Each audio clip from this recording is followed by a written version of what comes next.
जाना माहिया तेरी एक जिंद जाना। এখানটা বাকি আছে।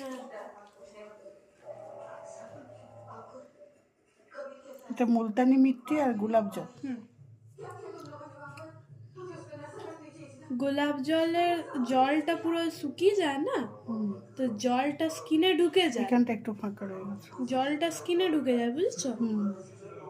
আর মাটিটা পুরো স্কিনের যে তেলটা থাকে টেনে নেয়।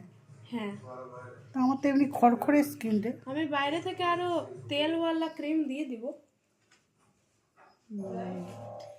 এটা মেখে তুমি কিচ্ছু মুখ নাড়ানাড়ি করতে পারবে না, নয়তো কম বয়সে বুড়ো হয়ে যাবে, বুঝেছো? এই যে দেখছো তো আমার এখানটাতে দেখো একটু ঢিলা ঢিলা হয়ে গেছে, কারণ কি